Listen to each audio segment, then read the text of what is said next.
Are you not entertained, you bastard? Finally, we have gameplay of Cyberpunk 2077. What an absolute treat this full walkthrough is. I have to admit, I'm impressed. First time that I saw it, I was just scrolling through it a bit and I wasn't really paying much attention, so I was not overly impressed. I just saw a first-person shooter and I saw, well, just a first-person shooter, I guess, with some RPG mechanics. As I watched in detail the whole walkthrough later on, I figured what a huge mistake that assumption was. The game looks like it's a combination of Deus Ex and GTA 5. I think it's a wonderful combination if done right, and I believe from what I've seen that they are doing a fantastic job at it. The world reminds me a lot of Blade Runner, which is in my opinion the biggest compliment for a sci-fi world. It's dark, gritty and brutal, same as combat is really, when you see all the dismemberments and everything else. I absolutely love it. This is anti-SJW game, and I love that they have taken this route. It's a spit in the face to all these political arseholes on either side trying to influence our beautiful video games. I truly believe that this will be a masterpiece and a beautiful video game. It's a testament to what can be achieved when you put effort into bettering your product and improving the quality of it instead on putting all your efforts and ideas on how to monetize the bloody thing. That is why I believe this game will top everything that we've seen so far. Where do I even begin with this? Let's start by the very first thing that we see, and that is character creation and progression. It seems like we can customize our character fully, which I really like. We have also seen all the attributes that a character can have. From typical ones like strength, constitution, to some weird ones like cool. What does that do? Is that a charisma thingy? We already know that there will be tons of enhancements you can do that changes playstyle and your character completely, and you can choose your weapon. There's a lot of different types of weapons, you can modify them as well. So there's plenty of options here, though I am not sure that this is full depth of this system. I think we are missing something like skills, perks, anything that would connect to the character directly. So I don't believe these attributes are the only thing that we will see in the game. Actually, if it is, I would be a little bit disappointed, to be honest, because I want a deeper system. Still, it's too early to say, because when you combine everything from attributes to enhancements to tons of modifiable equipment, then it might not be needed at all. Though I would like to see some kind of a skill system. You know, heavy guns, light guns, sneaking and so on. What impressed me probably the most of it all is the freedom.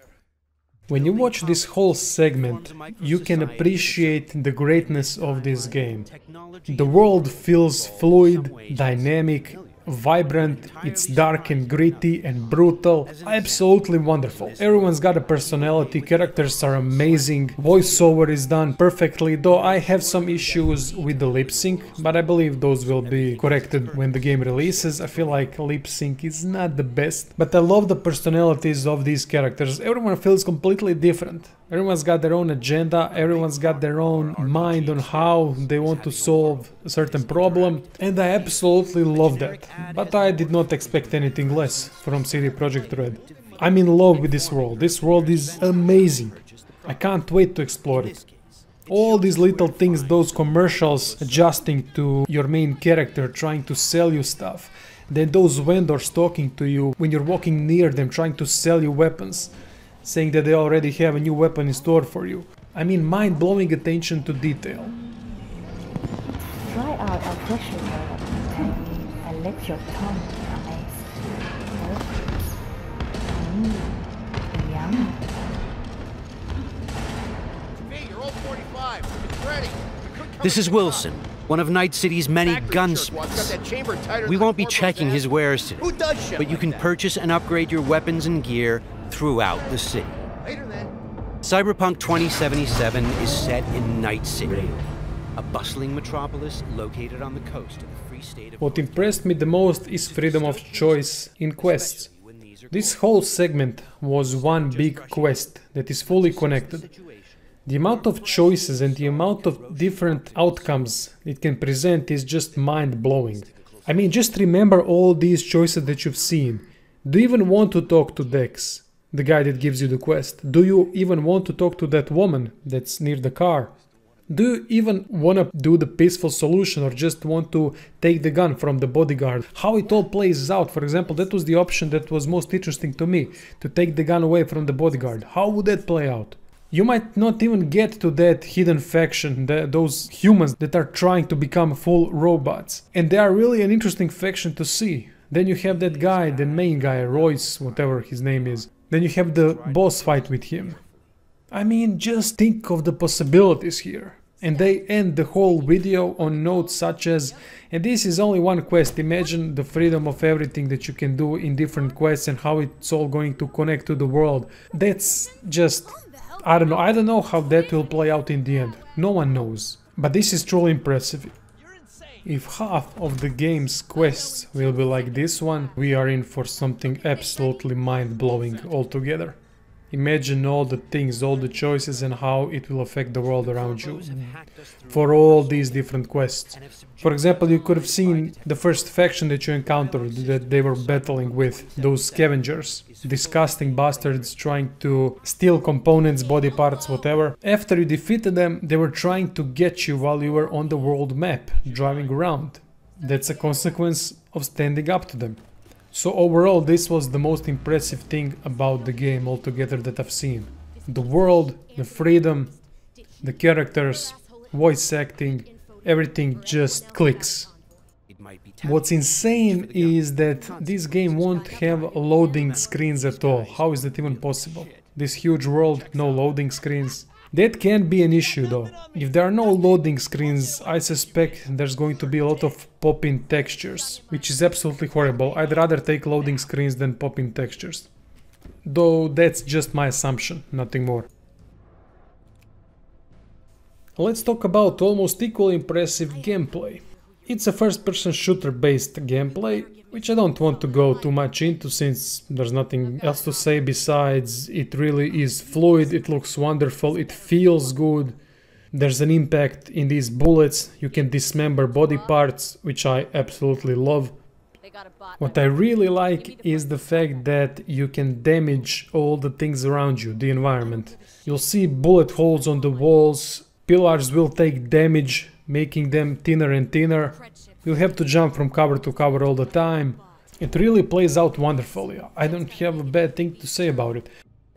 It becomes especially impressive when you see all the little enhancements that you can use in combat. For example, those ricochet bullets, absolutely impressive. I was mind blown when I saw that. Then when she jumped onto the wall using those double blade, and while she was clinging on that wall, she disabled the rifle on one of the enemies while killing the other one in the process. So the other guy was standing there, oh shit, my weapon is not working, what do I do? Bam, beheaded. Absolutely wonderful. I love that there's gonna be so many options during the battle. I'm interested in how the stealth part will play out, since I was always a stealthy player. Sometimes that thing can make or break the gameplay. It did for so many games. It seems like enhancements will prove to be invaluable during these encounters, since they will offer you a lot of different options on how to take down powerful opponents, which we saw in that boss fight. Because of that scanner that we had installed, we could see the weakness of that exosuit, so we could target it. And what's really impressive is that dodging thing, that move, fast move, I don't know how to explain it. When she can slide from side to side, evading shots. I mean, absolutely impressive, isn't it? The guy is trying to shoot you, you are sliding from side to side, hitting that tank. Looks like a lot of fun. Not much else to cover. The only thing I can mention are impressive graphics and animations. I mean, animations are mind-blowing. When she was holding that girl in bathtub and taking her out. All those body parts moving, yeah, I know tits, but not just tits, you perverts. Everything, I mean absolutely everything looked so realistic when she put her down on the floor, or when that guy was installing enhancements while you were sitting in his chair. All those little movements make it seem so real. This is truly next gen. I believe this will be a next gen game. I don't believe current consoles can play this. As I always say, I'm always more impressed by the animations than with the graphics overall. And this game simply nails it in every aspect. There was some unnatural twitching, but it's still what, pre-alpha. So I'm not worried about that. The last thing I can compliment is the music in the game. It suits the world perfectly. That electronic music and then combination of metal, rock and electronic, wonderful. I really enjoyed this gameplay demo from start to finish. I can't say a bad thing about it. I don't know what to say bad about it. The only concern that I have is the depth of the whole system, which might not be a viable concern at all. And some lip sync crap, but that's gonna be fixed. Let's just hope the game will not be buggy as hell when it comes out. That's the only thing that can bring this game down, I believe. The only thing. That's it. Thank you all for watching this video and see you soon. That wasn't the smoothest raid, but we've got the bot.